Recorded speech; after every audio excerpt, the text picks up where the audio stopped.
السلام علیکم ویورز، مسلم لیگ نون کے نائب صدر مریم نواز نے لاہوریوں کے دل دھڑکا دیے ہیں۔ ان سے ایک ایسا جملہ کہا کہ تمام لاہوری جو کہ نون لیگ کو سپورٹ کرتے ہیں ان کے دلوں میں کافی زیادہ کھٹک پیدا ہوئی اور ساتھ ہی ساتھ وہ جذباتی ہو گئے۔ مریم نواز نے کس جملے سے ٹویٹ کیا اور ساتھ ہی ساتھ لوگوں کو اپنی طرف مائل کیا، انہوں نے لاہوریوں کے پھر سے دل جیتے، بتائیں گے آپ کو تمام تفصیلات، لیکن ان تک پہنچنے سے پہلے آپ سے گزارش ہے آپ ہمارے چینل کو سبسکرائب کر دیں تاکہ نئی آنے والی ویڈیوز کا نوٹیفیکیشن آپ کو مل جائے۔ کہا تھا نا تم کو ایک شخص یاد آئے گا، مریم نواز بھی میدان میں آ گئی۔ انہوں نے لاہوریوں سمیت خصوصی طور پر انہوں نے لاہوریوں کو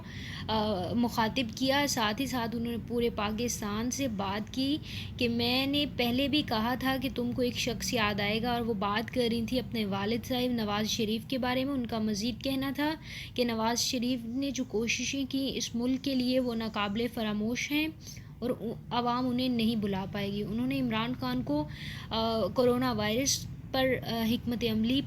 جو انہوں نے اختیار کی اس پر شدید تنقید کا نشانہ بناتے ہوئے کہا کہ ملک میں کرونا وائرس کی جو حالیہ صورتحال ہے اس کے ذمہ دار صرف اور صرف نیازی ہیں۔ انہوں نے سماجی رابطے کی ویب سائٹ ٹویٹر پر سابق وزیر اعظم نواز شریف کے دور میں ہونے والے ترقیاتی کاموں پر مشتمل ویڈیو شیئر کی۔ مریم نواز نے نواز شریف دور میں ہونے والے ملک کی ترقی کے اعداد و شمار سمیت مختلف فلاح و بہبود کے لیے مکمل ہونے والے ترقیاتی منصوبوں کی ویڈیوز شیئر کی، یعنی انہوں نے عوام کو وقت یاد دلایا جب نواز شریف اقتدار میں تھے، اور انہوں نے اپنے ٹویٹ میں انورٹڈ کاماز میں لکھا، کہا تھا نا تم کو ایک شخص یاد آئے گا۔ ان کے اس ٹویٹ کے بعد بہت زیادہ لوگوں نے ری ٹویٹس کیے اور بہت زیادہ لوگوں نے ایسے تاثرات دیے کہ وہ نواز شریف کو بڑا بھی سپورٹ کرتے ہیں، ان کو یاد کرتے ہیں، ان کا وقت یاد کرتے ہیں، ان کا اقتدار یاد کرتے ہیں۔ اور مریم نواز نے اپنی اس دھواں دھار انٹری سے بہت سارے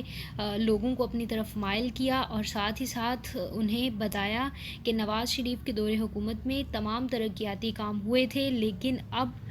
عوام صرف عمران خان کا منہ دیکھ رہی ہے، انہیں کسی بات کا پتہ نہیں، حکومت انہیں چلانی نہیں آتی اور نہ ہی وہ وبائی مرض پر قابو پا سکے ہیں۔ انہوں نے کہا عمران خان کی تمام کابینہ کو نااہل قرار دینا چاہیے کیونکہ وہ اس قابل نہیں کہ وہ عوام کی ریپریزنٹیشن کر سکیں، نہ ہی وہ اس قابل ہیں کہ وہ عوام کے نمائندے بن سکیں۔ یہ تمام الفاظ مریم نواز نے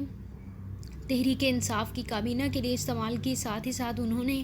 اپنے دور کے ترقیاتی منصوبوں کو یاد دلاتے ہوئے عوام سے کہا کہ میں نے کہا تھا کہ تم کو ایک شخص یاد آئے گا اور وہ شخص ہیں میرے والد نواز شریف۔ ساتھ ہی ساتھ انہوں نے نون لیگ کی پالیسیوں اور ان کے اقتدار کی حکمت عملی کو بھرپور سپورٹ کیا، ان کی تعریف کی، لیکن ساتھ ہی ساتھ انہوں نے عمران خان کو کرونا وائرس کے متعلق حکمت عملی اختیار کرنے پر شدید تنقید کا نشانہ بنایا اور انہیں ذمہ دار قرار دیا کہ وہ کرونا وائرس پاکستان میں پھیلانے کے سب سے بڑے ذمہ دار ہیں۔ ناظرین، اگر آپ کو ویڈیو پسند آئی ہے تو اس کو لائک کریں اور تمام نئی ویڈیوز کے لیے چینل کو سبسکرائب کر دیں۔